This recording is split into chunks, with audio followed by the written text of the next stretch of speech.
कोई साधारण बात नहीं। करोड़ों जन्म का सौभाग्य जब उसका जब उपस्थित होता है तब जाकर के भगवान की संगति या भगवान का उपदेश प्राप्त होता है। और इधर यदु महाराज जी को भगवान के अवतार अवधूत जी का साक्षात संगति, साक्षात दर्शन तथा उपदेश वाणी को श्रवण करने का परम सौभाग्य प्राप्त हो रहा है। इसके कारण भगवान यहाँ पे यदु महाराज के उपलक्ष्य में भी महाभाग शब्द व्यवहित कर रहे हैं। ऐसे महाभाग जो जदु थे, श्री भगवान वाच, भगवान यह कह रहे उद्धव जी को, यदुना एवं महाभागः ब्राह्मणेन सुमेधसा। और यदु महाराज देखे कि यह जो अवधूत थे, यद्यपि अवधूत क्रिया थी लेकिन ब्राह्मण थे। और ब्राह्मण होने के कारण यानी कि सिर्फ दृष्टिगोचर में, विचारों में, संदर्शन में ब्राह्मण नहीं थे, अपितु आचरण में भी ब्राह्मण थे। ब्रह्मं जानाति यस्य स ब्राह्मण, जो ब्रह्म को जानता है, जो भगवान कृष्ण को जानता है, वही ब्राह्मण है। कलिकाल में लेकिन यह ब्राह्मण जो श्रील प्रभुपाद जी कहते थे कि मैंने जो सोसाइटी किया है वो ब्राह्मणों को उत्पन्न करने के लिए किया है। अंतर्राष्ट्रीय कृष्ण भावना संघ के द्वारा ब्राह्मण उत्पन्न होंगे जो 4 नियम के पालन करने वाले होंगे, भगवान को भोग निवेदित करके प्रसाद पाने वाले होंगे और सर्वोपरि भगवान का मंगलमय नाम लेने वाले होंगे। उनको ही ब्राह्मण कहा जा सकता है। लेकिन कलिकाल में ब्रह्मं न जानाति ब्रह्म सूत्रेण गर्भिता, ब्रह्म के विषय में किसी को ज्ञान नहीं है। जो ब्राह्मण का जो गुण बताया गया है श्रीमद् भगवत गीता में, समागम आदि जो शौचम त्याज्यम आदि जो गुण के बारे में भगवान बता रहे हैं, ऐसा गुण आजकल के कलिकाल के ब्राह्मणों में, जो जातिगत ब्राह्मण है, सिर्फ जात माने ब्राह्मण कुल में जन्म लेना बड़ी बात नहीं, आचरण करना आवश्यकता है। इसलिए ब्राह्मणत्व गुण को प्राप्त करने के लिए ऐसे दिव्य आचरण की आवश्यकता है। जो ब्राह्मणत्व गुण की शिक्षा श्रील प्रभुपाद जी ने हम सबको बताया है, कैसे ब्राह्मणत्व का आचरण किया जाए, किस प्रकार से शुद्धता का निर्वाह किया जाए, भगवान की सेवा किया जाए, भगवान का नाम किया जाए, तभी जाकर के हम ब्राह्मण बनेंगे। इसलिए यह जो अवधूत थे ना सिर्फ दृष्टिगोचर थे कि ब्राह्मण का बाह्य वेशवश नहीं था, आचरण में भी परम ब्राह्मण थे। इसलिए ऐसे ब्राह्मणों के भगवान अत्यंत प्रिय है। भगवान के विषय में इसलिए कहा गया है, नमो ब्रह्मणे देवाय गो ब्राह्मण हिताय च जगद्धिताय कृष्णाय गोविंदाय नमो नमः। ऐसे भगवान के भजन करने वाले भक्तों को ही ब्राह्मण कहा गया है। एक समय में जब भक्ति सिद्धांत सरस्वती ठाकुर इस महिमंडल पर उपस्थित थे, तो भक्ति विनोद ठाकुर जी, उनके जो पिताजी थे, उनको एक सभा में न्योता दिया गया था कि कुछ शास्त्रार्थ किया जाए। उसमें सभी संप्रदाय के संत, ऋषि, मुनि आदि आए थे, लेकिन उसमें भक्ति विनोद ठाकुर जी बड़े वृद्धावस्था के थे। इसी कारण उनके प्रतिनिधित्व करके श्रील भक्ति सिद्धांत सरस्वती ठाकुर गए थे। और वहां पे जब चर्चा हुआ, पहले तो ब्राह्मणों के बारे में वो बहुत चर्चा की। ब्राह्मणों की ऐसी शक्ति है, एक आचमन में ही जो समुद्र के जल को पी जा सकते हैं। अगस्त मुनि के बारे में जैसे वर्णना है, एक आचमन में ही वो समुद्र का जल को पान कर लिए। ऐसे ब्राह्मणों के बारे में बहुत उच्च उच्च कोटि की बात कही। उसके बाद कलियुगी ब्राह्मणों के बारे में वर्णना की, लेकिन अंत में वर्णना किए जो भगवान के नाम लेने वाले हैं वो ब्राह्मण से भी श्रेष्ठ भगवान के भक्त हैं। जो भगवान के भक्ति करने वाले होते हैं वो सबसे श्रेष्ठ है, यद्यपि वो चांडाल कुल में क्यों ना उनका जन्म ग्रहण हो। जैसे कि देवहूति माता कहती है, अहो वत्सपचा अपि गरियान जत जिह्वाग्रे वर्तते नाम तुभ्यम अहोवत स्वपचा अपि गरियान। स्वपच होने के बाद भी गरियान हो गया, श्रेष्ठ हो गया है। क्यों? क्योंकि जत जिह्वाग्रे वर्तते नाम तुभ्यम, जिसके जिह्वा के अग्रभाग में हे भगवान आपके नाम है। ऐसे जो भक्त होते हैं उन जैसे ब्राह्मणों से भी, करोड़ों ब्राह्मणों से भी श्रेष्ठ है, जातिगत ब्राह्मणों से। इसलिए हम सभी के सौभाग्य के बारे में क्या वर्णना किया जाए। हम सभी भगवान के नाम ले रहे हैं, ये कोई कम बड़ी बात नहीं। ये आचार्यों की, प्रभुपाद जैसे आचार्यों की, गुरु महाराज जी की अशेष कृपा है, जिसके कारण हम भगवान के पवित्र नाम ले पाते हैं। जैसे कि हम प्रचार में जाते हैं तो देखते हैं अनेक व्यक्तियों को कहा जाता है कि आप नाम करिए, लेकिन करते नहीं, चुप रहते हैं, मौन हो जाते हैं। लेकिन भूल से, जैसे कि उनको जैसे कि कुछ बीमारी ही हो जाएगा। अरे बोलिए ना, एक बार तो हरे कृष्ण बोले, ऐसे बोलते नहीं बोलेंगे। हम देखें प्रचार में, गांव में कभी बार जाते हैं, या ऐसे ही यातायात के समय ट्रेन में या जो वायुयान में जब भी किसी बाहर के व्यक्ति से मिलते हैं तो हरे कृष्ण बोलते हैं। तो कुछ तो जो स्वीकृतिवान लोग हैं तो बोल लेते हैं, लेकिन सभी नहीं बोलते। एक उदाहरण, हम दीक्षा, गुरु महाराज से दीक्षा प्राप्त करने के बाद शायद एक बार बोला था, लेकिन फिर से बोल रहा हूँ, याद नहीं होगा सबको। तो एक बार दीक्षा लेने के बाद, बहुत साल पहले की बात है, तो हमारे एक गुरु भाई थे कुशल कृष्ण प्रभु, उनके सहित मैं और वो सोचे कि गुरु महाराज की कृपा से तो दीक्षा हुआ, और भगवत कृपा से बड़ी आनंद का स्थिति था, क्योंकि एक ही समय में हरिनाम और ब्राह्मण दीक्षा प्राप्त हुआ था। तो सभी भक्तों ने बोला कि आपको गोविंद देव का दर्शन करके आना चाहिए। हमारे गौड़ीय आराध्य के परम देवता शिरोमणि श्री गोविंद देव हैं, तो उनका दर्शन करने के लिए गए थे तो वृंदावन से। और गुरु महाराज जी बोले कि आपको हम आशीर्वाद देते हैं कि 4 दिन में आपको माने गायत्री मंत्र याद आ जाएगा, बोले थे। तो हम पहले जब देखे इतना कैसे याद रहेगा, लेकिन वास्तविक गुरु महाराज की कृपा से 4 दिन में ही याद हो गया, क्योंकि सिद्ध भक्त की वाणी में बड़ी सामर्थ्य होती है। तो उसके उपरांत हम जब गोविंद देव जी के दर्शन करने के लिए जा रहे थे, उस समय ठंडी था, कार्तिक के महीने में दीक्षा होती है। तो जब गए थे तो रास्ते में एक जगह पर वो जो रास्ते के जो बस में जा रहे थे, तो ड्राइवर रुका, तो कुछ छोटे छोटे बच्चे, ज़्यादा नहीं, 8-10 साल के बच्चे भिक्षा मांगने के लिए आ गए। और ठंडी के कारण सभी जो ग्लास है, बस का ग्लास सब बंद था और कोई खोल नहीं रहे थे। तो वो बोले कि सबको मांग रहे थे, कुछ भगवान के नाम से कुछ दे दो, ऐसे बोल रहे थे, भगवान के नाम से कुछ दे दो, भगवान के नाम से कुछ दे दो। तो मैं ये जो सुना कि भगवान के नाम से कुछ दे दो बोल रहे, भगवान के नाम से कुछ दे दो, मन में बड़ी यह जिज्ञासा हुई, भगवान के नाम से कुछ दे दो, यानी भगवान का नाम तो लेना चाहिए, तभी तो सार्थक होगा यह बात। तो लगभग 10-12 बच्चे थे, तो किसी ने तो दरवाजा मैंने खिड़की खोली नहीं रही थी ठंडी के कारण, लेकिन हमने खोला। तो उन बच्चे लोगों ने मांगा कि भगवान के नाम से कुछ दे दे बाबा। सैफ्रॉन ड्रेस था, तो बाबा लोग पुकारने लगे।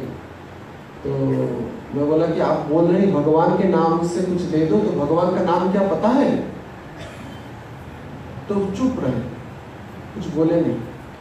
तो पुनः हम बोले कि भगवान का नाम यह है, हरे कृष्णा कृष्णा कृष्णा हरे हरे, हरे राम राम राम हरे हरे, ऐसा बोला। तो बोले कि आप अगर ये नाम लेंगे तभी हम लक्ष्मी लेंगे, नहीं तो नहीं लेंगे, ऐसा बोले। तो किसी ने भी बोला नहीं, अरे बोल दो। मैं बोला कि एक बार बोल दो, तो हम देंगे, लक्ष्मी आपको देंगे। तो कोई भी बोले नहीं। उसके बाद अरे बाबा बहुत कंजूस है बाबा बहुत कंजूस है, 1 रुपया देगा या नहीं ठिकाना नहीं, और इतना परिश्रम हमको कराने का अभी सुबह सुबह चेष्टा कर रहा है। सभी बच्चे बोलने गाली करने लगे, पूरा गाली करने लगे। और हमारे जो गुरु भाई थे वो खिड़की बंद कर दी। उसके बाद चले गए वो बच्चे लोग भी, वो रोड के उस साइड चले गए, बैठ करके खेलने लगे। उसके बाद गाड़ी स्टार्ट हो गया, ड्राइवर जी आ गए और गाड़ी स्टार्ट हो गया। जो गाड़ी स्टार्ट हो गया, लेकिन दैववशतः कुछ ही दूरी तक चला था, जस्ट कुछ चला था, उसके बाद फिर से गाड़ी बंद हो गई। कुछ टेक्निकल प्रॉब्लम आ गया, समस्या आ गई। तो वो कुछ देख रहे थे क्या समस्या, गाड़ी क्यों स्टार्ट नहीं हो रहा है। तो मैं देख रहा था गाड़ी जब बंद हो गया, ना चला, तो उन बच्चों में एक बच्चा आया, फिर से बोला कि भगवान के नाम से कुछ दे दे बाबा क्योंकि गाड़ी तो चल जा रहा था। पुनः जब रुक गया, सभी बच्चे नहीं आए, एक ही बच्चा आया। और जब एक बच्चा आ गया तो हमने फिर से खिड़की खोला। मैंने पुनः वही बात बोला, अगर आप भगवान का नाम लेंगे तभी लक्ष्मी देंगे, नहीं तो नहीं। तो बोले कि क्या क्या बोल रहे थे, बोलो तो। अभी वो पूछने लगा आप कौन सा नाम बोल रहे थे, बोलिए तो। मैं पुनः बोला हरे कृष्णा कृष्णा कृष्णा हरे हरे, हरे राम राम राम हरे हरे। और इसको सुनने के बाद तुरंत ही वो भी हाथ ऊपर उठा करके महामंत्र बोलने लगा। तो तुरंत उस समय मैं 5 रुपया निकाल के उनको दिया, तो बड़ा आनंदित हो गया। उसके बाद महामंत्र जोर जोर से बोलने लगा, तो उस बच्चे के आवाज को सुनकर के सभी खिड़की बंद था, बाकी जो यात्री थे सभी अपना अपना खिड़की खोलने लगे। और महामंत्र को सुनकर के सभी ने कुछ कुछ लक्ष्मी देने लगे, सभी ने कुछ कुछ लक्ष्मी देने लगे। और बहुत सारा लक्ष्मी को प्राप्त करके वो आनंदित हुआ। और मैं देखा गाड़ी तो बंद था, और बाकी बच्चों को बोला अरे बाबा भगवान का नाम करा रहा है, वो बहुत दक्षिणा मिल रहा है, जाकर के पुकार। मैं देख रहा था, दूर से बुला रहा था, लेकिन उनमें से कोई भी एक बच्चा नहीं आया। देखिए भगवान का नाम लेना वास्तविक परम स्वीकृतिवान व्यक्तियों को ही प्राप्त होता है। बहुनाम जन्मांते ज्ञानिमान माम प्रपद्यन्ते। अनेक जन्म बीत जाने के बाद ज्ञानी पंडितों को ही यह भक्ति करने का परम अवसर प्राप्त होता है। इसलिए भगवान के जो नाम लेते हैं, भक्ति करते हैं, वो परम सौभाग्यवान है। इसलिए माता देवहूति कहती है अहो वत् स्वपचा अपि गरियान यत् जिह्वाग्रे वर्तते नाम तुभ्यम। जिसके जिह्वा के अग्रभाग में भगवान का नाम है, वो कोई साधारण व्यक्ति नहीं। इसलिए उन कोटियों के भक्तों को वास्तविक ब्राह्मण कहा जाता है। ऐसे ब्राह्मणों के महापूजक श्री यदु महाराज जी थे। इसलिए यहाँ पे उनको ब्राह्मणेन सुमेधस, और अत्यंत पंडित थे। कलयुग में वास्तविक कौन पंडित है ऐसा कहा गया है, यह एकादश स्कंद में ही निमि महाराज के यज्ञ में जो करभाजन मुनि कहते हैं, कृष्णवर्णं दिशा कृष्णं संगपंगस्त पार्षदं यज्ञे संकीर्तन प्राये ययन्ति सुमेधसा। ययन्ति सुमेधसा, यह सेम शब्द है। यहाँ पे भगवान कह रहे हैं सुमेधसा, और करभाजन मुनि भी सुमेधसा कह रहे हैं। कौन? अकृष्ण वर्ण चैतन्य महाप्रभु इस कलिकाल में प्रकट होंगे अपने सांग और उपांगों को लेकर के। और साधारणतः वो कोई भी अस्त्र शस्त्र की व्यवहार नहीं करेंगे, जैसे कि दूसरे अवतारों में किसी अवतार में धनु और बाण का व्यवहार किए, हल मुसल या खड्ग या चक्र, कुछ भी अस्त्र नहीं पकड़ेंगे चैतन्य महाप्रभु। कौन सा अस्त्र होगा? यज्ञ संकीर्तन प्राय, संकीर्तन रूपक यज्ञ करेंगे। और इस संकीर्तन रूपक यज्ञ में जो सम्मिलित होंगे, योगदान करेंगे, वो ही वास्तविक सुमेधसा, ययंती सुमेधसा। वैसे लोगों को पंडित कहा गया है, अत्यंत मेधावी कहा गया है। इसका मतलब हम सभी भी सुमेधसा हैं। निश्चित आचार्यों की कृपा से हम सभी को भी सुमेधसा होने का परम एक अधिकार प्राप्त हुआ है, क्योंकि हम भी उस संकीर्तन रूपक यज्ञ में अपने आप को सम्मिलित किए। तो इसलिए इस संकीर्तन रूपक यज्ञ में जो भी सम्मिलित होते हैं वो उस परम भक्त की जो आचार्य परंपरा की जो कृपा है उन सबको प्राप्त होता है। हरे कृष्णा कृष्णा कृष्णा हरे हरे, हरे राम राम राम हरे हरे। इन जैसे भक्तों को ही सुमेधसा कहा गया है। जो भगवान का नाम लेते हैं वही सुमेधसा है।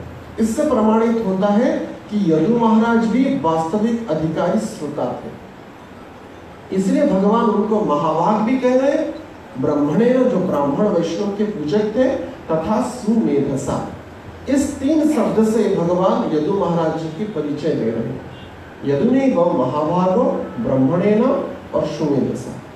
3 प्रकार के विशेष गुण उन यदु महाराज जी में था, और यदु महाराज भगवान के पूर्वज ही थे। आगे कहेंगे कि नहुष पुत्र, नहुष महाराज जी के पुत्र यदु महाराज जी थे। और पृष्ठ सभाजित प्राह प्रश्न यावतम द्विज, उन द्विज ब्राह्मण अवधूत को अत्यंत विनम्र भाव से यदु महाराज प्रश्न की।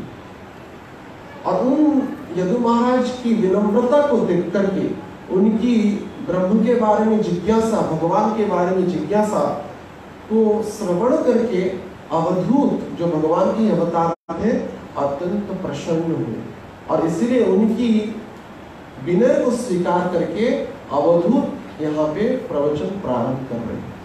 श्री ब्राह्मणोवाच शन्ति गुरवः राजन् बहवः बुद्धि उपाश्रिताः यतः बुद्धिम् उपादाय मुक्तम् अटामि इहतां शृणु। अवधूत कह रहे हैं ब्राह्मणोवाच कि संति में गुरवः राजन्, संति यानी कि मेरे द्वारा, गुरवः यानी कि यहाँ पे बहुवचन है, अनेक गुरुओं को मैंने ग्रहण किया है। जैसे कि चैतन्य चरितामृत में प्रमाण है, शिक्षा गुरु अनेक हो सकते हैं लेकिन दीक्षा गुरु एक। शिक्षा गुरु लेकिन अनेक हो सकते हैं, लेकिन शिक्षा गुरु और दीक्षा गुरु में भी कोई अंतर नहीं है, यह भी ध्यान रखना चाहिए। शिक्षा गुरु, लेकिन आज एक बोर्ड जमी मैंने यह एक नया ट्रेंड निकल रहा है कि हर एक शिक्षा गुरु हो रहा है। हर एक शिक्षा गुरु नहीं हो सकता सिद्ध, क्योंकि चैतन्य चरितामृत के वर्णना के अनुसार शिक्षा गुरु भी आचरण सिद्ध होना चाहिए। शिक्षा गुरु को भी आचरण सिद्ध होना चाहिए। जैसे कि अगर मैंने किसी व्यक्ति को हरिनाम का जप करने का शिक्षा दिया, इसका अर्थ नहीं कि मैं उससे शिक्षा गुरु, वो व्यक्ति मुझको शिक्षा गुरु कह रहा है और मैं उसी हिसाब से गुरु का पदवी को अगर प्राप्त करता हूं, ऐसी योग्यता मुझे होना चाहिए। गुरु शब्द भारी शब्द है और गुरु कोई हल्का शब्द नहीं, तो इसलिए हर एक गुरु नहीं बन सकते। तो शिक्षा गुरु की भी महत्व बहुत उच्च कोटि की है, क्योंकि शिक्षा गुरु और दीक्षा गुरु में कोई भी अंतर नहीं। जैसे कि हमारे गुरु परंपरा में हम देखते हैं, श्रीला भक्ति विनोद ठाकुर के शिक्षा गुरु जगन्नाथ दास बाबा जी महाराज थे, दीक्षा गुरु नहीं। उसी हिसाब से भक्ति विनोद ठाकुर गौर किशोर दास बाबा जी महाराज के शिक्षा गुरु थे, जो गुरु परंपरा में हम देखते हैं। तो यह जो शिक्षा परंपरा चलती आ रही है, जैसे कि भगवान कृष्ण के दीक्षा गुरु गर्ग मुनि थे, दीक्षा उन्होंने किया था, यज्ञोपवीत संस्कार उन्होंने किया, लेकिन शिक्षा उन्होंने संदीपनि मुनि से प्राप्त किया। यद्यपि संदीपनि मुनि के बारे में ही बड़ी प्रसिद्ध है कि ऐसा असहज से पूछते हैं कि भगवान कृष्ण के गुरु का नाम क्या बोलते हैं, संदीपनि मुनि, लेकिन वो शिक्षा गुरु थे। संदीपनि मुनि भगवान कृष्ण के शिक्षा गुरु थे, लेकिन उनकी महत्व ज्यादा दिया गया है। यद्यपि गर्ग मुनि दीक्षा गुरु थे और मथुरा में ही भगवान का यज्ञोपवीत संस्कार हुआ। उसके बाद उन्होंने अवंतीपुर या उज्जैन गए थे गुरु संदीपनि मुनि से शिक्षा प्राप्त करने में। 64 दिन में 64 कला का शिक्षा समाप्त करके भगवान ने पुनः मथुरा लौटा। तो इसलिए शिक्षा परंपरा भी एक श्रेष्ठ परंपरा है। तो शिक्षा गुरु यहाँ पे जो अवधूत ने ऐसे 24 शिक्षा गुरु को ग्रहण किए।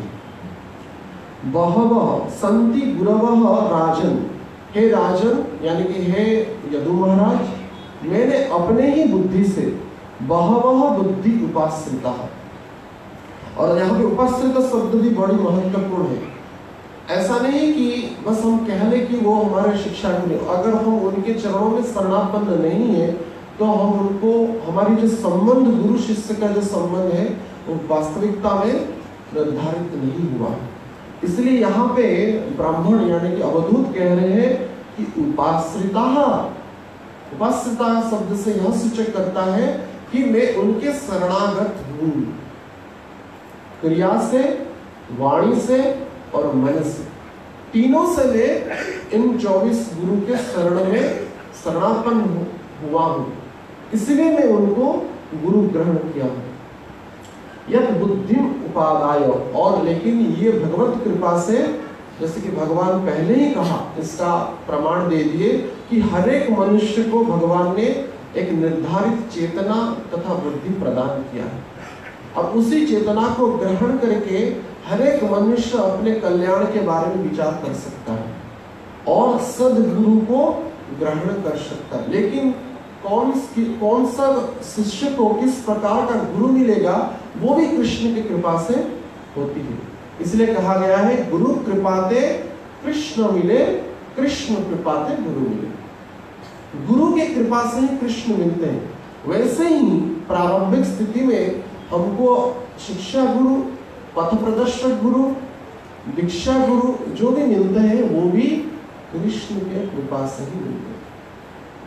वैसे कनिष्ठ भक्तों को कनिष्ठ गुरु मिलते हैं। अगर भक्ति में कनिष्ठ होगा यानी कि अत्यंत निम्न स्थिति में होगा, उसको भी कनिष्ठ गुरु मिलते हैं, ऐसा रूप गोस्वामी वर्णना करते हैं। मध्यम भक्त को मध्यम गुरु मिलते हैं। उस प्रकार से उत्तम भक्त को भी उत्तम गुरु की प्राप्ति होती है। इसलिए यहाँ पे भक्त की योग्यता बड़ी महत्वपूर्ण है, ना कि गुरु की योग्यता। और श्रील भक्ति सिद्धांत सरस्वती ठाकुर कहते थे कि इस जगत में गुरु अनेक मिल सकते हैं, लेकिन एक भी असली शिष्य मिलना बड़ी मुश्किल है। गुरु तो अनेक मिल जाएंगे लेकिन शिष्य नहीं मिलते हैं। एक क्लास में तो श्री गौरव महाराज कहते थे, no one is my disciple, मेरे कोई भी शिष्य नहीं। क्योंकि शिष्यत्व की जो मर्यादा है वो बड़ी कठिन है। शासन के अधीन रहना ही शिष्य कहा गया है। हम तो विचार करते हैं कि हाँ अमुक महाराज जी से, इतने बड़े शुद्ध भक्त से हमारा दीक्षा हो गया, बस हो गया। भौतिक जगत में कहते हैं कि आप माला करते हैं, गुरु महाराज इस कथा में कहते हैं हमारे गुरु जी करते हैं ना हमारे गुरु जी तो करते हैं ना, हमको क्या आवश्यकता है। सबकी माला लेने की ठेका गुरु जी ने ही ले रखा है, आपको कुछ करने की आवश्यकता नहीं, गुरु जी करते हैं ना। ये सब मूढ़ होते हैं। वास्तविक शिष्य बनना इसमें सहज नहीं। और जिस दिन हम 4 नियम की पालन करना भंग करते हैं, हमारे निष्ठा में कमी रखते हैं, हम गुरु की बात को मानते नहीं हैं, उसी दिन ही हमारा गुरु के साथ वास्तविकता से संबंध छिन्न हो जाता है। उसी दिन ही गुरु और शिष्य का संबंध टूट जाता है। क्योंकि शिष्य जो है शासन के अधीन कोई शिष्य कहा गया है। अगर हम शासन के अधीन नहीं है तब हम शिष्य नहीं है। प्रभुपाद जी भी बोलते थे, who is under discipline is disciple। जो डिसिप्लिन में रहता है, जो शासन के अधीन रहता है, वही शिष्य है। इसलिए हम सभी को यह ध्यान रखना चाहिए कि हम सबको इस नियम को पालन करते हुए ही चलना पड़ेगा। ऐसा नहीं कि हाँ आज नियम भंग हो गया, नहीं कल से करेंगे, एकादशी से करेंगे, जन्माष्टमी से करेंगे, अगले साल करेंगे, कार्तिक महीने से प्रारंभ करेंगे, ऐसा नहीं होता है। अबलो निशानी अबलो निश्चय, अब से ही निश्चय कर लो।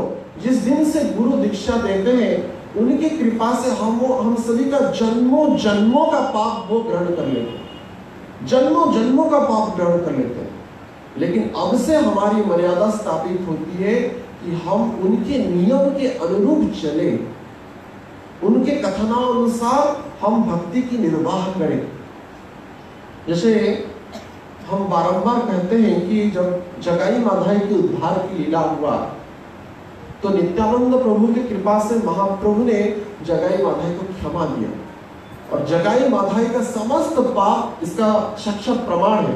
चैतन्य भागवत का अगर अध्ययन करेंगे वहां पे जगाई माधाई की समस्त पाप को चैतन्य महाप्रभु ले लिए, और महाप्रभु का वर्ण कैसा है, तप्त कांचन गौरांग वर्ण है। लेकिन उन जैसे महापापियों का पाप ग्रहण करके महाप्रभु काले पड़ गए, पूरा श्याम वर्ण की हो। सभी भक्त देख करके आश्चर्यचकित हो गए।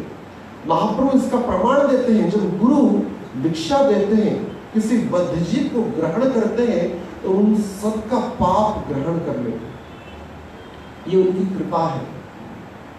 लेकिन उसके उपरांत दीक्षा को प्राप्त करने के बाद हम सभी की भूमिका यह होती है और हम पाप में लिप्त ना हो। आज से इसी समय से ही हम यानी कि दीक्षा के समय में ही प्रतिज्ञाबद्ध होते हैं कि हम नियम का पालन करेंगे। प्रभु कोइला करिबु नाइरे पाप, प्रभु यानी कि चैतन्य महाप्रभु कहे कि करिबु नाइरे पाप, रे जगाई माधाई आज से और से कभी भी पाप नहीं करना। और जगाई माधाई क्या बोले, जगाई माधाई कहे आर नाइरे बाप, आर नाइरे बाप, बाप यानी कि परम पिता श्री चैतन्य महाप्रभु, बाप यानी कि पिता, आर नाइरे बाप, और नहीं करेंगे। और ऐसे जो जगाई माधाई हमेशा पाप में ही लिप्त थे, श्री नित्यानंद प्रभु की कृपा से, श्रीमन चैतन्य महाप्रभु की कृपा से 2 लाख नाम जप किए हर एक दिन। और वैष्णव की सेवा के लिए और एक सेवा दी महाप्रभु ने, वैष्णव लोग गंगा में स्नान करने के लिए जाते हैं, इसलिए सेवा करो। क्या सेवा, गंगा की तट की सफाई करो।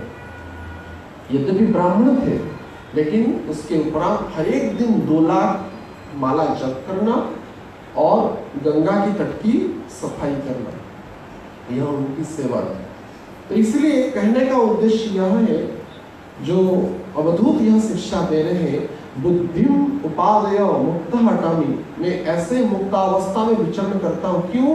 क्योंकि बुद्धि आश्रित है, यानी कि उन जैसे गुरुओं की चरणों में मैं शरणापन्न होकर के उनके कृपा से शिष्यत्व को प्राप्त किया। आर नाइडे बाप, और अगर हम पाप नहीं करेंगे तभी ही जाकर के वास्तविक शिष्यत्व के पद को प्राप्त करेंगे। तो ऐसे अवधूत जो कि संपूर्ण मुक्त होकर के विचरण कर रहे थे, वंदे गुरु ईश भक्ता, ऐसा कहा गया है टीकाओं में। ऐसे गुरुओं की वंदना करते हुए मानसिक स्थिति में ही उन 24 गुरुओं की वंदना करते हुए उन गुरु की नाम यहाँ पे रख रहे हैं। कौन कौन गुरु थे? अवधूत ऐसा वर्णना करते हैं कि पृथ्वी वायु आकाशम आपः अग्नि चंद्रमः, चंद्रमः रविः कपतो अजगरः सिंधुः पतंगः मधुकृत्गजः मधुभा हरिणः मीनः पिंगला गुरुरर्भकः कुमारी सर्पः सर्पः उनुनाभिसुतेसकृत् एतमे गुरवः राजन् चतुर्विंशति आश्रिताः शिक्षा पृथिवीः एतेषाम् अनवीक्षकम् इह आत्मनः। अवधूत ऐसा वर्णना कर रहे हैं, एक एक के नाम रख रहे हैं उन 24 गुरु। हम सभी के ये वास्तविक गुरु हैं। प्रकृति में यह सब उपादान प्राप्त होते हैं चर अचर जगत में, तो अवधूत हम सभी को जीवों को इन ऐसे गुरुओं से शिक्षा लेने का ही एक परंपरा को यहाँ पे स्थापन कर रहे हैं। शायद ही हम इन जैसे तत्वों से शिक्षा ले रहे हैं। गुरु महाराज इस कथा में वर्णना करते हैं कि यद्यपि ये सब तत्व हमारे दैनंदिन जीवन में अत्यंत परिचित है, लेकिन उनसे इतनी महानतम शिक्षा को हमको प्राप्त होती है, ऐसा ज्ञान हमको अवगत नहीं है। कौन कौन से है ना? पृथ्वी, पहले पृथ्वी, उसके बाद वायु, 2 आकाश, 3 आपः अग्नि, यानी कि आप यानी कि जल और अग्नि, चंद्रमा, चंद्र, रवि, कपोतः, कपोत, अजगर, सिंधु यानी कि समुद्र, पतंग, मधुकृत, गज यानी कि हाथी, मधुहा और हरिण, मीन यानी कि मछली, पिंगला नामक एक वैश्या, उसके बाद पुररह, पुरुली नामक एक पक्षी, और अर्भक यानी कि बालक, और कुमार यानी कि करुणी कन्या, तथा सर्पकृत बाण बनाने वाला एक व्यक्ति, सर्प यानी कि सांप, और उन्नाभि यानी कि मकड़ी, स्पाइडर जिसको कहते हैं इंग्लिश में, उन्नाभि और स्पेस बर नामक एक जो कि एक कीड़ा है जिसको काटने के बाद उसको अगले जन्म में उस व्यक्ति को सुंदर होकर जन्म मिलता है। आजकल यद्यपि यह देखने के लिए दुर्लभ होते हैं, उनमें उनसे भी अवधूत ने शिक्षा को प्राप्त किए। तो ऐसे 24 गुरु के नाम वर्णना करते हुए कह रहे हैं, मैं गुरुवः राजन चतुर्विंशति आश्रिता, उन 24 गुरु के चरणों में मैं आश्रित हूँ, शरण लिया हूँ। ना सिर्फ गुरु की नाम रख रहे हैं, अपितु यह कह रहे हैं कि मैं उनके शरण में हूँ और उनसे बड़ी मूल्यवान शिक्षा को प्राप्त किया। तो उस शिक्षा को एक एक पद में लगभग 3 अध्याय में वर्णना करते हैं। यह अध्याय पिंगला को उपलक्ष्य में और एक अध्याय और सन्यासी का उपलक्ष्य में होते हुए शीर्षक जो अध्याय, ऐसे 3 अध्यायों में 24 गुरु की वर्णना करते हैं अवधि। तो हम एक एक करके भगवत कृपा से समय के अनुसार उन सभी के बारे में चर्चा करेंगे। तो यहाँ पे अवधूत ऐसा कह रहे हैं, यतः यत् अनुशिक्षामि यथा नाहुस आत्मज तथा पुरुषः व्यग्र निवधो कथयान्ते।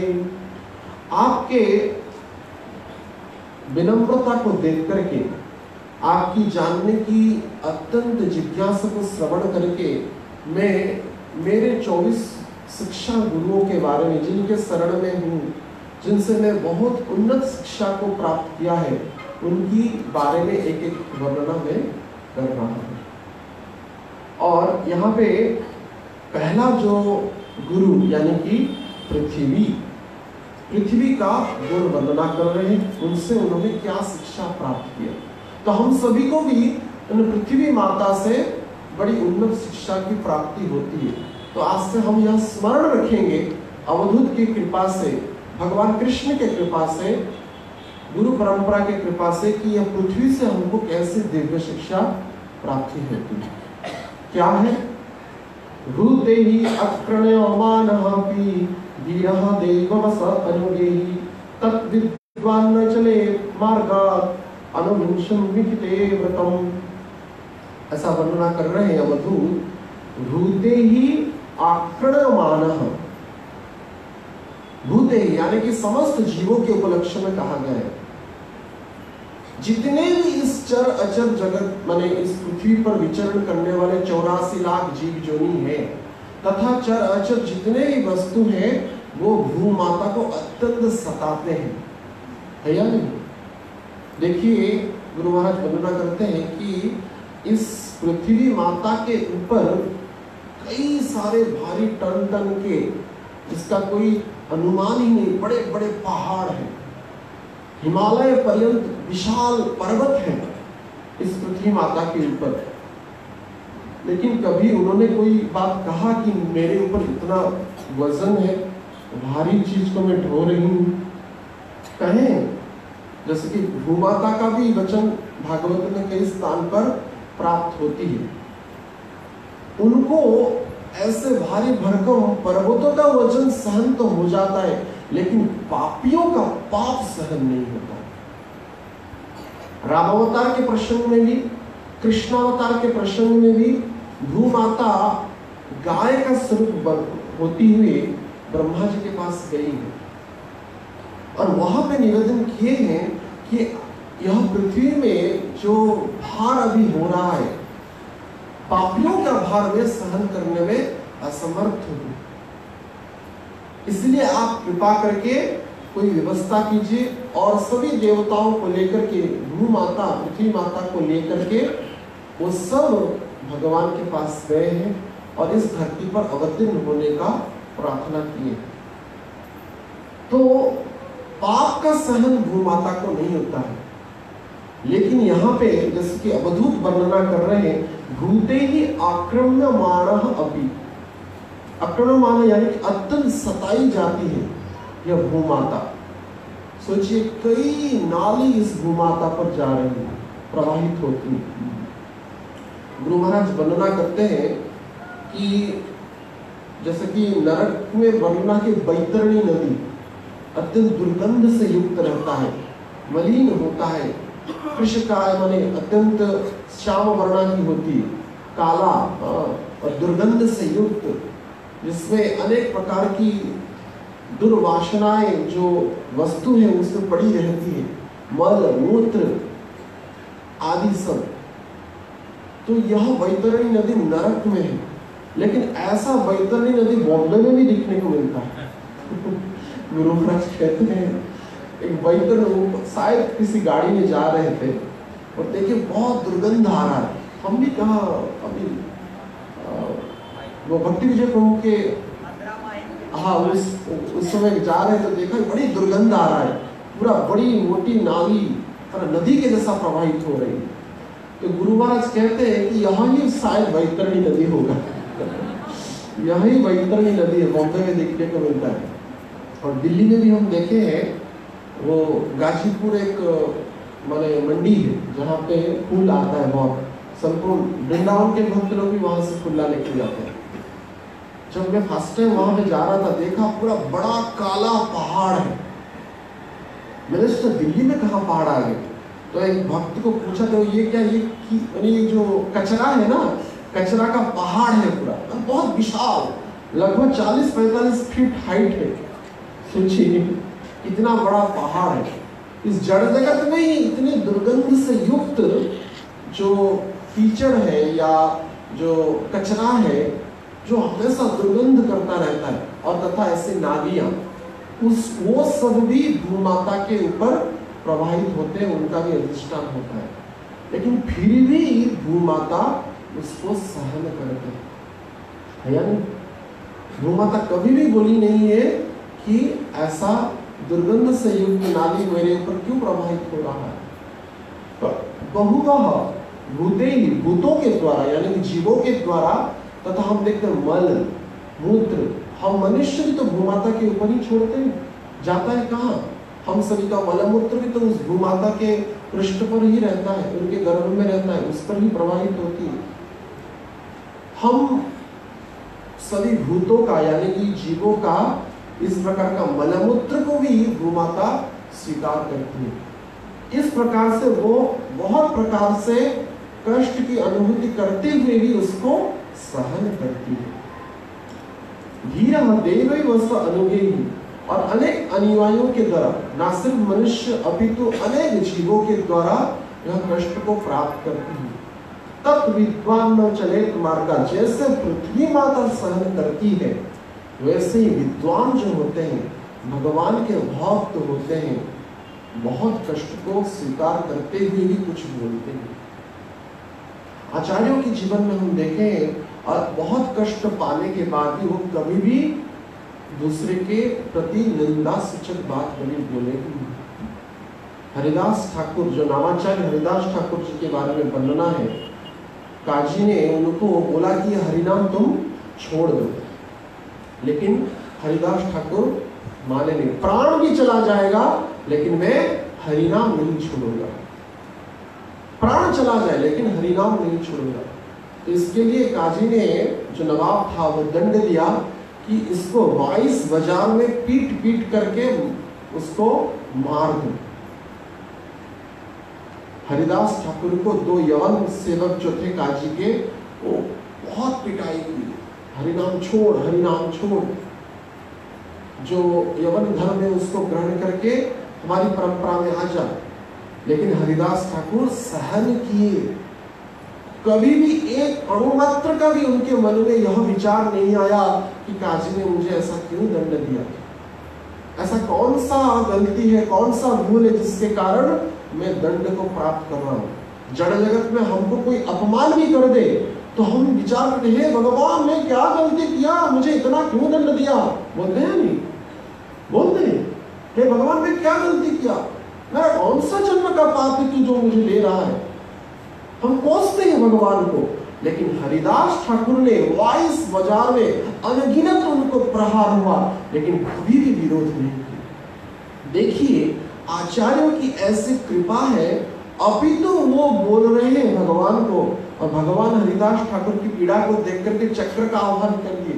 यद्यपि उस समय महाप्रभु का अवतार नहीं हुआ था, लेकिन उन दिव्य माधुर्य धाम औदार्य धाम में चैतन्य महाप्रभु चक्र को छोड़ दी। लेकिन हरिदास ठाकुर ने ही अंतकरण में जान लिया कि चैतन्य महाप्रभु क्रोधित हो रहे हैं, और मुझ जैसे भक्तों की रक्षा करने के लिए उन्होंने चक्र का प्रयोग कर लिया।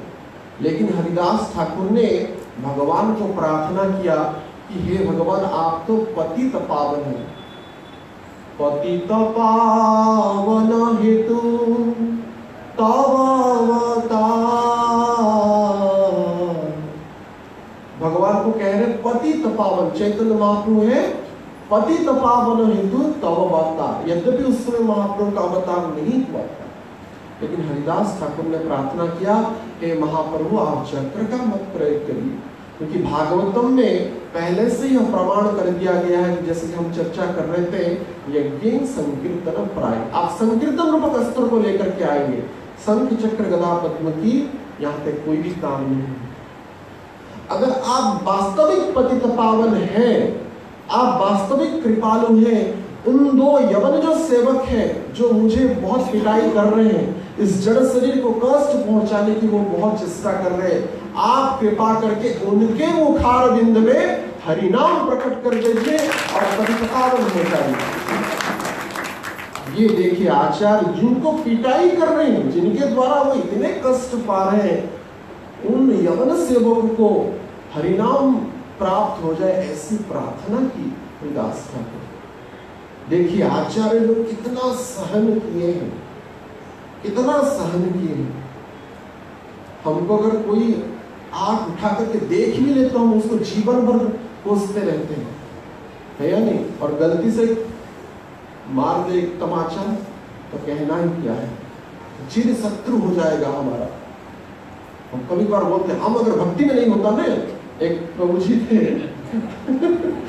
वो मेजर थे पहले अपने मतलब भौतिक जीवन में, ऐसा कुछ अनुभव हो गया एक भक्तों के सही, तो वो मुझे बोल रहे थे अगर मैं भक्ति में नहीं होता ना उसको पूरा फायरिंग कर देता मैं ऐसे बोलते थे वो। लेकिन आचार्य लोग अपने जीवन में दिखाए तो पृथ्वी माता से अवधूत जी यह शिक्षा दे रहे हैं कि सहन शक्ति हम सभी वैष्णव में होना ही चाहिए। और गुरु महाराज जी बोल रहे हैं, एक बार गुरु महाराज जी अपना अनुभूति बता रहे थे, तो खड़िया में एक बार कथा हो रहा था, तो गुरु महाराज जी माने अंधेरे में बैठे हुए थे, तो कोई कुत्ता आकर के क्या क्या गुरु महाराज के पीठ पर इन पर ही पेशाब कर दिया। सत्य बात है, गुरु महाराज खुद कह रहे हैं। और पास में जो भक्त थे, कुछ बिहार साइड के भक्त ना, वो अपने भोजपुरी भाषा में गाली करने लगे उस कुत्ता को, और डंडा लेकर के और लाठी वगैरह लेकर के उनको पिटाई करने के लिए दौड़े। आज तो इस कुत्ते को छोड़ेंगे नहीं, महाराज जी के ऊपर पेशाब कर दिया। तो लेकिन गुरु महाराज जी बोले नहीं, आज ही सुनाया था ना पृथ्वी माता किसी। हरिदास ठाकुर उनको गंगा में फेंक दिए, मरा हुआ समझ करके गंगा में फेंक दिए। तो जब काजी के पास गए वो यवन सेवक, तो काजी पूछा हरिदास ठाकुर का क्या हुआ? वो बोलना तो चाहते थे लेकिन मुख में जैसे कोई मैसेज फिट हो गया है, हरे कृष्ण। तो काजी ने पूछा कि क्या हुआ? ना हरे कृष्ण। पुनः पूछा अरे क्या हुआ? हरे कृष्ण। फिर से पूछे क्या हुआ? आतंकवादी आक्रमण हुआ था ना जो ताज आदि होटलों में, तो उस समय कोई अंतर्राष्ट्रीय कृष्ण भावना संघ के भक्त उस समय पुलिस सर्विस में थे और आतंकवादियों ने उस समय अंधाधुंध गोली चला रहे थे। इतना धुआं भर गया था और ग्रेनेड के वो फटने के कारण सब और सब बॉम्ब वगैरह फटने के कारण तो कुछ दिखाई नहीं दे रहा था। ऐसा ही अनुमान में सब गोली चला रहे थे। तो उसी बीच में वो सुरक्षा कर्मी थे, वो भक्त थे और उस समय क्या था तो भगवान विष्णु का नाम लेकर के, भगवान का नाम लेकर के वो गोली चला रहे थे और आजू बाजू में जितने भी उनके सहयोगी थे सब मर गए। तो वो भी हमेशा डरते थे शायद मैं भी आज मर ही जाऊंगा।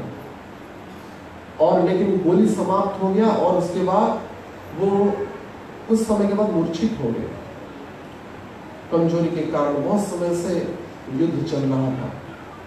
तो सुबह जब मतलब कुछ समय के बाद उनकी चेतना आई और धुआं सब वो उसकी जो वरदान को उसको सेटिस्फाई करके, उसको पूर्ति करके भगवान ने सभी कंडीशन को सेटिस्फाई करके निश्चिंत के स्वरूप में अवतरित होकर के दलित हिरण्यकशिपु तनुभुंड, भगवान ने निश्चिंत के स्वरूप में हिरण्यकशिपु का वध किया।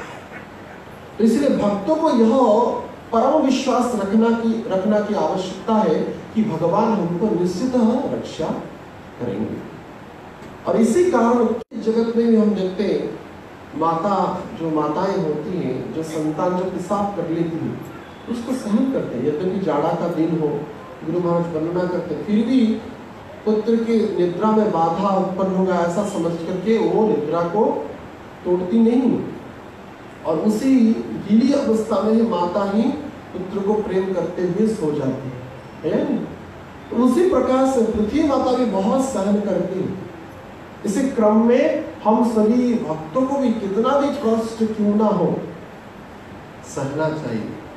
लेकिन श्रील भक्ति सिद्धांत ठाकुर कहते हैं कोई अगर ज्यादा विषयी हो जाए, भगवान के विरोध में आचरण, भक्तों के विरोध में आचरण करे, तभी ही हमको दृढ़ से उसकी प्रतिक्रिया रखना चाहिए। जैसे कि हनुमान जी ने रखा, रावण के प्रति उन्होंने क्रोध किया, उस समय सहना नहीं चाहिए। अर्जुन को भी भगवान ने विरोध करने के लिए आज्ञा दी, तस्मात् उत्तिष्ठ कौन्तेय युद्धं कृत निश्चय। भगवान ने अर्जुन को कहा तस्मात् उत्तिष्ठ, उठो, गांडीव को धारण करो और इन धर्मों के विरोधी इन कौरव पक्ष को वध करके जाओ, इससे ही तुमको धर्म का आचरण कर पाओगे।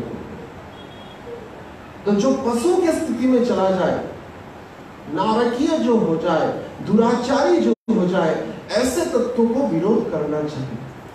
जैसे कि अर्जुन ने विरोध किया भगवान के उपदेश से, जैसे हनुमान जी ने विरोध किया रावण जी का, असुर सेना का वध किए, वानर सेनाओं ने असुर सेना का विरोध किया। उस समय चूड़ी पहन के नहीं बैठना चाहिए। प्रभुपाद जी बोलते थे कि हम भक्त लोग आवश्यकता के अनुसार कि धर्म की ध्वजा की जब अवमानना होती है, जो पशु से भी नीचा स्तर को चला जाए, तो उस समय भक्त लोगों को भी अस्त्र शस्त्र पकड़ना पड़ता है। उस समय पांडव के सेना भक्त हो जाते हैं, उस समय चुपचाप नहीं बैठते। कई अवसर पर ऐसे उदाहरण मिलता है, जैसे कि हमने अर्जुन की तथा परशुराम जी ने भी विरोध किया था। यद्यपि ऋषि थे, यद्यपि ब्राह्मण थे, लेकिन सहस्रार्जुन जब अत्यंत पापाचार करने लगा, क्षत्रिय होने के बाद भी, जो क्षत्रिय ही प्रजा रख्यान शस्त्र पाणि प्रदंडयान, क्षत्रिय की कर्तव्य है प्रजाओं की रक्षा करना, इसलिए उसको हाथ में शस्त्र पाणि प्रदंडयान निर्जित्य परशन्यादि खिति धर्मेण पालय, धर्म के अनुसार क्षत्रियों को आचरण करना चाहिए। ब्राह्मणों का मत लेकर, यानी ब्राह्मण वैष्णव पंडितों का मत लेकर के सुशासन करना चाहिए। लेकिन सहस्रार्जुन ने जब अतिशय पाप बढ़ा दिया। क्षत्रियों से वो आसुरिक प्रवृत्ति में जब आ गया तब भगवान ने परशुराम का अवतार लिया और अपने परशु से उन सहस्त्रार्जुन तथा ऐसे पापी क्षत्रियों का उन्होंने वध किया। 21 बार उन्होंने क्षत्रियों से इस धरती को शून्य किया। इस स्थिति में सहना नहीं चाहिए, लेकिन भगवत कृपा से आज के समय में ऐसा स्थिति हम सभी भक्तों के लिए नहीं आएगा। चैतन्य महाप्रभु की विशेष कृपा है। ऐसा भक्ति का परम माहौल उत्पन्न किया गया चैतन्य महाप्रभु के द्वारा 500 साल पहले। उसके बाद और भी कृपा होगी हमारे अंतर्राष्ट्रीय कृष्ण भावना संघ के प्रतिष्ठित आचार्य श्रील प्रभुपाद जी के द्वारा।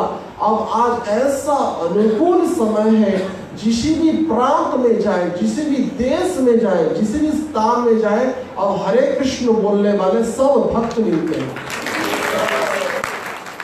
इसमें कोई संदेह नहीं। अब जहां पे भी जाइए, ऐसा कोई भी स्थान रिक्त नहीं है इस भूपृष्ठ पर जहां पे कि हरे कृष्ण भक्त नहीं। श्रील प्रभुपाद जी की अपार कृपा करुणा है। इसलिए ऐसा कोई अगर हमारे दुर्भाग्य से कुछ अवसर आ जाए, कुछ समय आ जाए जिसके कारण हमको कष्ट हो रहा है, तब तो सहन करना चाहिए। हर एक भक्तों को इसी पृथ्वी माता के प्रमाण से सहने की शक्ति हम सबको शिक्षा मिलती है, जो कि अवधूत यहाँ पे प्रदान कर रहे हैं। तथा पृथ्वी माता से जो प्रकट हुए दूसरे श्लोक में जो पर्वत यानी कि पहाड़ है तथा वृक्ष, उनके बारे में भी वो वर्णना कर रहे हैं। सस्वत अर्थ सर्व इह पर अर्थ एकांत संभव साधु शिष्य भूभृतः शिष्य पर आत्मता। तो यहाँ पे अवधूत जी कह रहे हैं सस्वत परह अर्थ सर्व इह, दूसरे के लिए जीना, यह शिक्षा हमको पर्वत तथा वृक्षों से प्राप्त होती है। ये दो जो पर्वत तथा वृक्ष है वो अपने लिए जीते नहीं, दूसरे के लिए जीते हैं। ऐसे ही हर एक भक्तों को दूसरे की सहायता करने के लिए आगे खड़ा होना चाहिए। और सबसे बड़ी सहायता यह है, हम हर एक मानव को सबसे बड़ी सहायता ऐसा कर सकते हैं कि उनको भगवान का नाम दे, नाम का प्रचार करें। यह हमें सबसे बड़ा सहायता है। भारत भूमिते जन्म होइल चाहार, जन्म सार्थक करी करो परम उपकार। ये सबसे बड़ा उपकार है। अगर हम किसी को हरिनाम दे रहे हैं, हरिनाम की शिक्षा दे रहे हैं, हरिनाम की भक्ति की शिक्षा प्रदान कर रहे हैं, ये सबसे बड़ा उपकार है। तो दूसरे के लिए जीना, आचार्य का जीवन दूसरे के लिए वो जीते हैं। ये जड़ जगत यद्यपि दुखालय है, दुखालय अशाश्वतम, लेकिन इस दुखालय में हर एक त्रिताप से दग्धीभूत है। त्रिताप यानी कि आदि भौतिक, आदि दैविक और आध्यात्मिक, ये तीनों ताप से हम सभी कष्ट को प्राप्त कर रहे हैं, क्योंकि ये तो माया देवी का कारागार है और इसमें हर एक को दंड पाना ही है। लेकिन साधु संतों की कृपा से, भक्त महाजनों की कृपा से जब हम हरिनाम महाधन को प्राप्त करते हैं, गुरु की चरण रूपी शरण लेकर के महाजहाज में बैठ जाते हैं, तो इस माया रूपी सागर को सहज से पार कर लेते हैं। लेकिन इस माया रूपी कारागार में भी कुछ कुछ व्यक्ति ऐसे हैं जो कष्ट पाने के लिए उपस्थित नहीं हुए। हम सभी का कष्टों को तारण करने के लिए उनका जन्म हुआ है, जैसे श्रील प्रभुपाद जी तथा गुरु महाराज। उनका इस जगत में कोई काम नहीं है, लेकिन हम जैसे बद्धो जीवों के उद्धार करने के लिए उनका प्राकट्य हुआ है।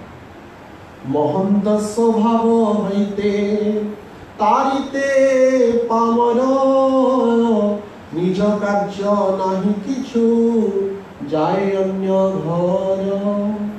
चैतन्य चेतावनी में वर्णना है, महंत स्वभाव हईते तारिते पामर, जैसे दूसरे के लिए यह पर्वत और वृक्ष जीते हैं, वैसे ही महंत यानी कि जो भगवान के शुद्ध भक्त होते हैं अपने लिए नहीं जीते हैं, अनेक कष्टों को स्वीकार करते हुए वो हम जैसे बद्धजीव के उद्धार के लिए संसार में प्रकट होते हैं और संपूर्ण जीवन उन भक्तों के उद्धार के लिए भागवत धर्म का प्रचार करने के लिए वो उत्सर्गीकृत कर लेते, समर्पण कर लेते। जैसे कि हम देखते गुरु महाराज जी अपने जीवन में संपूर्ण हम सभी बद्धजीवों के उद्धार के लिए वो समर्पण हो गए, भागवत के प्रति वो समर्पण हो गए और इससे कई अनगिनत आत्माएं, अनगिनत बद्धजीव उद्धार हो रहे हैं और उनकी कथा जब तक इस संसार में रहेगा तब तक वो ऐसे बद्धजीवों को उद्धार करता है। यद्यपि दुर्भाग्य से वो शरीर में ना हो कुछ वर्षों के बाद, लेकिन उनकी कथा के उपस्थिति के कारण हम सभी को पोषण मिलता रहेगा। उनकी कथाओं में, उनकी शिक्षाओं में निश्चित जैसे श्रील प्रभुपाद जी आज नहीं है भौतिक स्वरूप में, लेकिन इस प्रभुपाद जी अपने ग्रंथों के माध्यम से, अपने पुस्तकों के माध्यम से, अपने शिक्षाओं के माध्यम में आज भी बद्धजीवों का उद्धार कर रहे हैं, इसमें कोई संदेह नहीं। इसलिए प्रभुपाद गुरु महाराज जैसे तथा प्रभुपाद जी के अन्यतम शिष्य वर्ग भी अपना जीवन को उत्सर्गीकृत कर दिए सभी के कल्याण के लिए।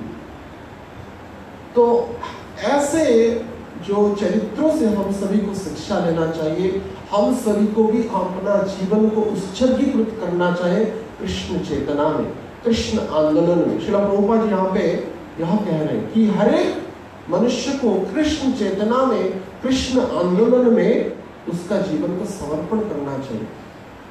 ऐसा नहीं कि अपने पुत्र परिजन संबंधियों के बीच में ही वो रह जाए। कृष्ण नाम की शिक्षा, भागवत धर्म की शिक्षा सबको देना चाहिए। चारे देखो तारे बोलो कृष्ण उपदेश, जिसको भी देखो कृष्ण का उपदेश दो, यह सबसे बड़ा उपकार है। तो यह उपकार करने की शिक्षा अवधूत पर्वत से तथा वृक्ष से प्राप्त करते हैं। कह रहे हैं सस्तुत अर्थ सर्वय्य अर्थ एकांत संभव। कैसे? न सदैव अर्थ यानी कि दूसरे के लिए ये सोचते हैं। पर्वत से देखिए, गंगा हो, यमुना जी हो, सरस्वती आदि पवित्र नदी है, वो हिमालय से प्रकट होती है। तो हिमालय ऐसा नहीं बोलता कि ये मेरा धन है तो मुझ में ही असीमित रहेगी, लेकिन कल्याण का स्वरूप होकर के हिमालय उन सबको प्रवाहित करती है। अपने गर्भ से, हिमालय के गर्भ से, भौतिक स्वरूप में हिमालय के गर्भ से गंगा यमुना आदि तथा अन्य पर्वतों से भी ऐसे कल्याणकारी पवित्र नदियां प्रकट होती हैं। अर्थात वृक्ष, देखिए वृक्ष से हम सबको, पौधे से, वृक्ष से ही तो सब कुछ प्राप्त हो रहा है। जितना भी हम प्रसाद पाते हैं वो सब वृक्ष ही प्रकट होता है, पौधे से ही प्रकट होता है। पत्रम पुष्पम फलम द्वयम, पत्र पुष्प और फल तीनों कहाँ से प्रकट होता है? वृक्ष से प्रकट होता है। तो हमारे जठराग्नि को, पूर्णता को प्राप्त कराने के लिए वृक्ष ही सर्वसमर्थ है। फल के द्वारा, पत्ता के द्वारा तथा पुष्पों के द्वारा हम सभी का जीविका का निर्वाह हो रहा है। ये जठराग्नि पूरा पूर्ति को प्राप्त करती है। उसके उपरांत भी जब तुलसी पत्ता उसमें समर्पित होकर के भगवान को भोग निवेदित हो जाता है तो ये साक्षात गोविंद का स्वरूप में परिवर्तित हो जाती है। महाप्रसादे गोविंद, महाप्रसाद और गोविंद में कोई भी अंतर नहीं है। तो देखिए वृक्ष जो सब प्रकट करती है, क्या विचार करती है कि विचार करता है कि ये मेरा है, मैं किसी को नहीं दूंगा। अपितु जो जितना फलयंत वृक्ष होता है, जो फल को धारण करने वाला वृक्ष होता है, और भी विनम्र हो जाता है और भी झुक जाता है। झुकने का अर्थ यह है कि यह सब फल सबको प्राप्त हो और उनकी जितनी भी शारीरिक आवश्यकता है वो पूर्ति हो। इसलिए उन पर्वतों से तथा वृक्षों से देने की परंपरा तथा दूसरों के हित के लिए जीने के लिए शिक्षा लेना चाहिए, जो कि अवधूत यहाँ पे शाश्वत पर अर्थ, दूसरे के लिए ये दो जी रहे हैं जो पृथ्वी माता से ही प्रकट हुए। पर्वत और वृक्ष पृथ्वी माता का ही अंश है। आगे पृथ्वी की वर्णना की, उसके बाद पर्वत तथा वृक्ष के बारे में वर्णना करें। चैतन्य शिक्षाष्टकम में भी यह प्रमाणित कहा गया है कि हमको वृक्षों से बहुत सुंदर शिक्षा मिलती है। अमानीन मानदेन कीर्तनीय सदा हरि। अमानीन मानदेन जो होते हैं तो वो कैसे शिक्षा मिलती है, किससे? तृणादपि सुनीचेन तरोरीव सहिष्णुना अमानीन मानदेन कीर्तनीय सदा हरि। कब हम भगवान की कीर्तन सदा हमेशा कर सकते हैं? जब हम अमानीन होंगे, दूसरे को मान देने वाले होंगे। तो यह शिक्षा हम ऐसे वृक्ष जाति से ही प्राप्त करते हैं। तृणादपि, तृण जो होता है वृक्ष जाति का ही होता है।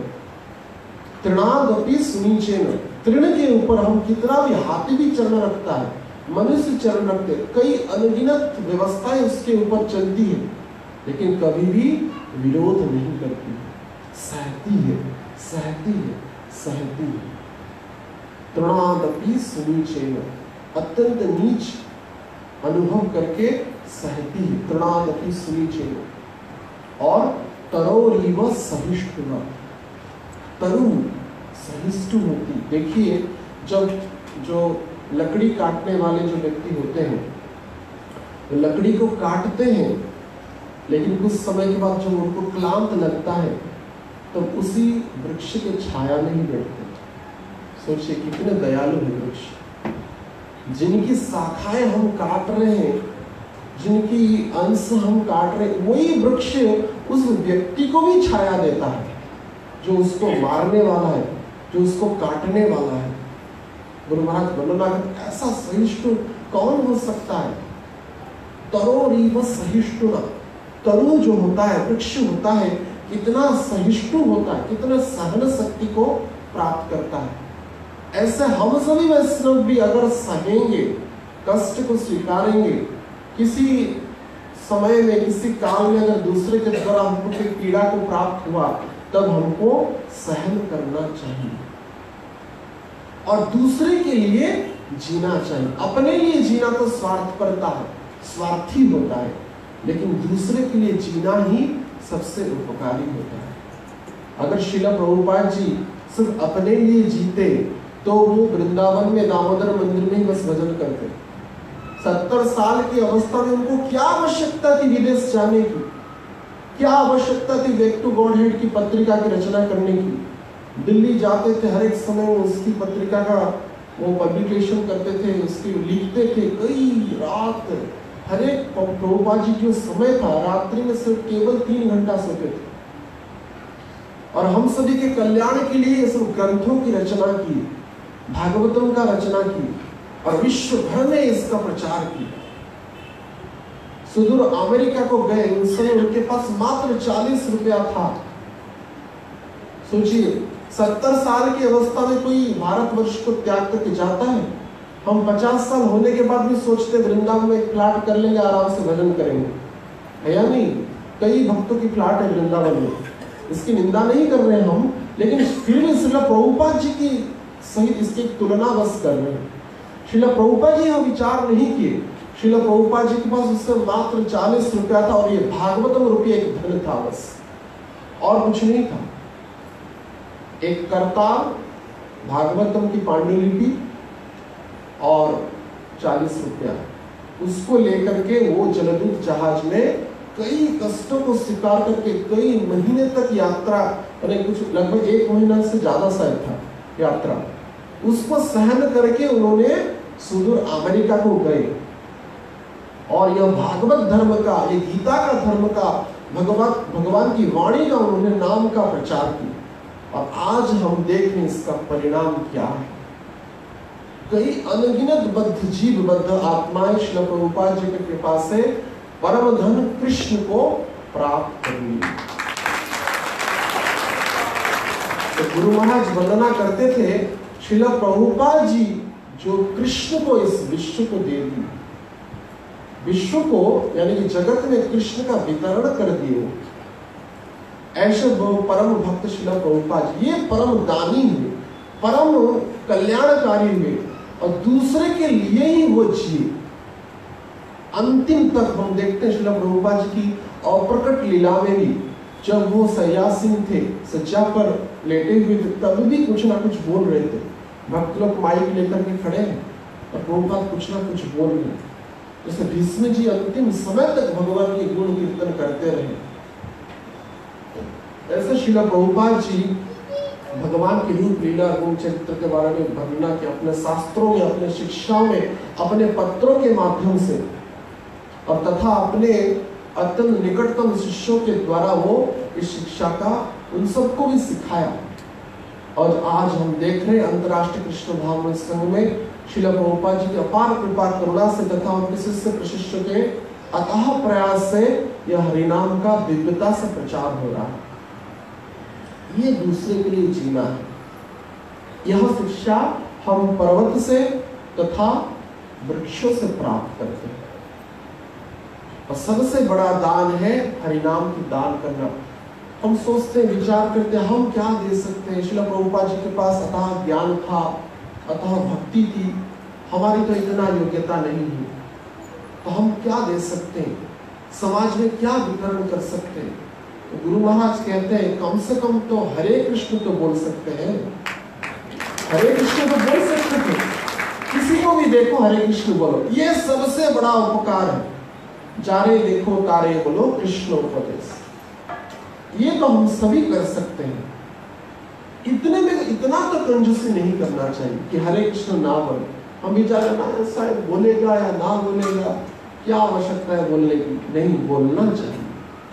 हरे को क्या बोलना चाहिए, हरे कृष्णा कृष्णा कृष्णा हरे हरे, हरे राम राम राम हरे हरे।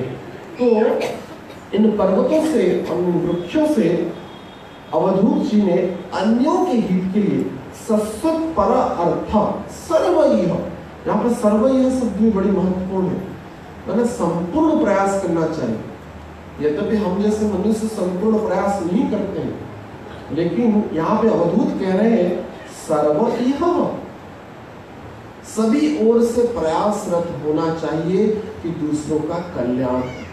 रोटी कपड़ा मकान देना ही सबसे बड़ा उपकार नहीं, महामंत्र का दान करना सबसे बड़ा उपकार है। भगवान के नाम की दान करना, भगवान की कथाओं की दान करना, यह सबसे बड़ा दान है। इसलिए गोपियां कह रही है भूमि क्रीडन्ति ते भूरिदा जनाः, जो भगवान की कथाओं का दान करते हैं, शुद्ध कथा, निष्काम भाव से जो कथा कहते हैं, ऐसे व्यक्तियों को भूरिदा कहा गया है, श्रेष्ठ कहा गया, क्योंकि वो दूसरे के लिए ही जीते हैं।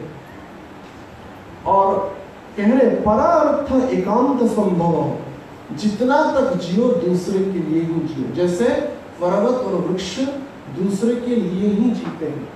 और साधु शिक्षित भूभृत, भूभृत यानी कि पर्वत तथा नगशिष्य यानी कि वृक्ष, और अन्यों के लिए समर्पित होकर के जीने की शिक्षा ऐसे पर्वत तथा वृक्ष से हम सबको प्राप्त होती।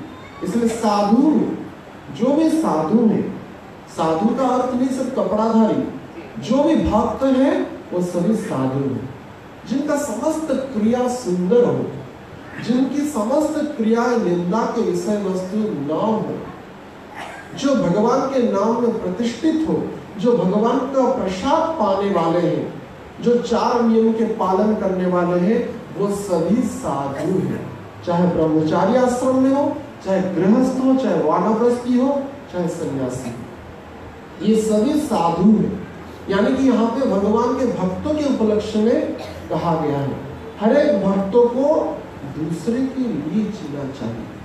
अपने लिए तो जीना स्वार्थपरता है, स्वार्थी मनुष्य ही अपने लिए जीता है, अपने भौतिक भोग का सामग्री को जीवन भर उसको समेटने में उसको लग जाता है। लेकिन भगवान के जो भक्त होते हैं, श्रील प्रभुपाद जी की परंपरा में, गुरु महाराज की परंपरा में दूसरे के लिए ही जीते हैं। जैसे कि हम चर्चा कर रहे थे, हम सभी को पोषण देने के लिए गुरु महाराज यद्यपि अस्वस्थ हैं भौतिक अवस्था में, लेकिन फिर भी कष्ट सह करके आते हैं और इतने दीन है आप सोच नहीं सकते। जब लास्ट टाइम यह 15 दिन की कथा हो रहा था तो भगवत कृपा से मुरारी माधव प्रभु ने मुझे बोला कि गुरु महाराज जी आए, हम मिलने के लिए चलेंगे। तो हम गए थे जुहू मंदिर, तो तुरंत ही मंगल आरती के बाद गए।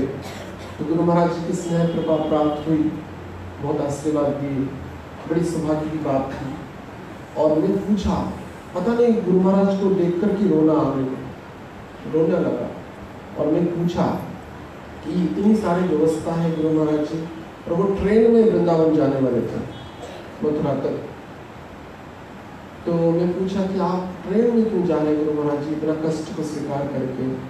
तो बोले नहीं, हम इतना प्रचार नहीं कर रहे हैं ना, तो वायुयान में बहुत अर्थ की खर्चा हो जाता है।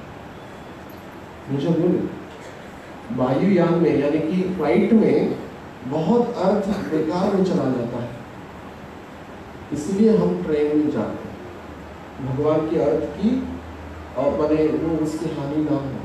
सोचिए आचार्य लोग कितना हद तक सोचते हैं।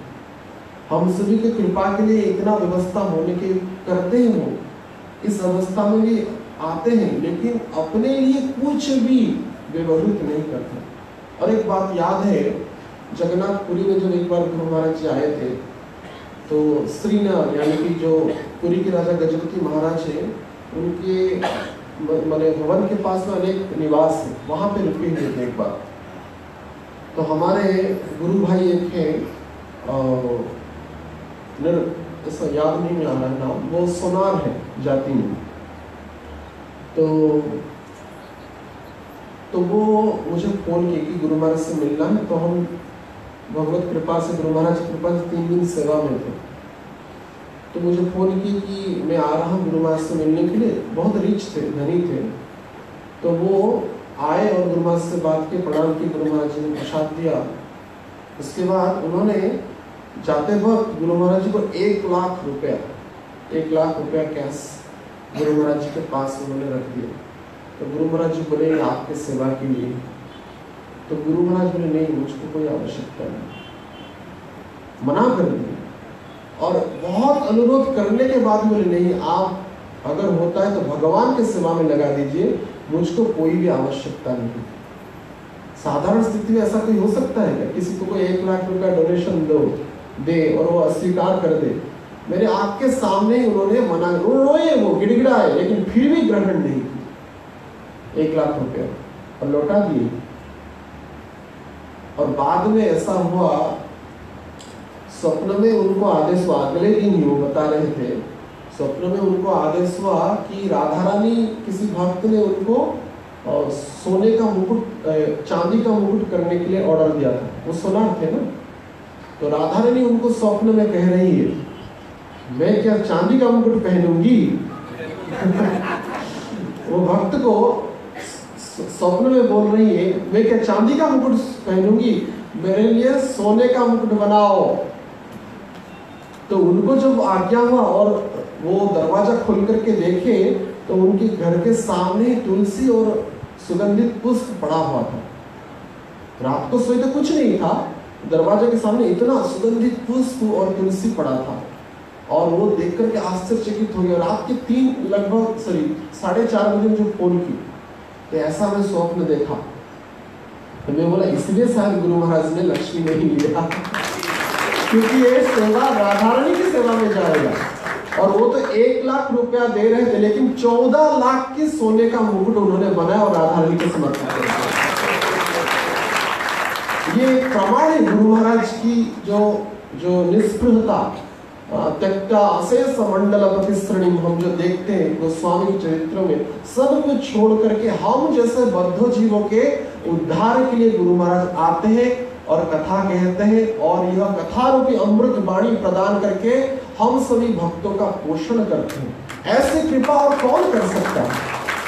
ये ऐसे महात्मा, ऐसे सिद्ध भक्त दूसरे के लिए ही जीते हैं। साधारण व्यक्ति तो 1 लाख रुपया तुरंत ले लेता, लेकिन उन्होंने मना कर दिया और अपितु उनके द्वारा बहुत बड़ा मंगलमय कार्य कराया और वो स्वतः ही हो गया। 1 लाख 14 लाख पे गया 1 लाख दे रहे थे, 14 लाख लक्ष्मी वो दे करके भगवान की सेवा की और परम कल्याण का साधन अपने जीवन में उसको उतारे, भगवत कृपा को प्राप्त की। ये संतों का जीवन चरित्र है। इस ऐसे दिव्य शाश्वत जीवन चरित्र से हम शिक्षा लेते हैं। हम सभी भक्तों को भी अपने सामर्थ्य के अनुसार, यहाँ पे तो कह रहे हैं सर्वैव, सब प्रकार से चेष्टा करना चाहिए दूसरे के लिए बस जिए, दूसरे के लिए जिए। यह संत भक्तों का परम कर्तव्य है और यह शिक्षा वो पर्वत से प्राप्त करते हैं। तो हम ऐसे भूमाता के अंश पर्वत यानी कि पहाड़ तथा वृक्ष से शिक्षा लेते हैं, तृणाद किस्मीचन, उनसे सहिष्णुता की शिक्षा लेते हैं और दूसरे के लिए जीना, दूसरे के कल्याण के लिए जीना ही हम सभी भक्तों का परम कर्तव्य है। हरे कृष्णा कृष्णा कृष्णा हरे हरे, हरे राम राम राम हरे हरे।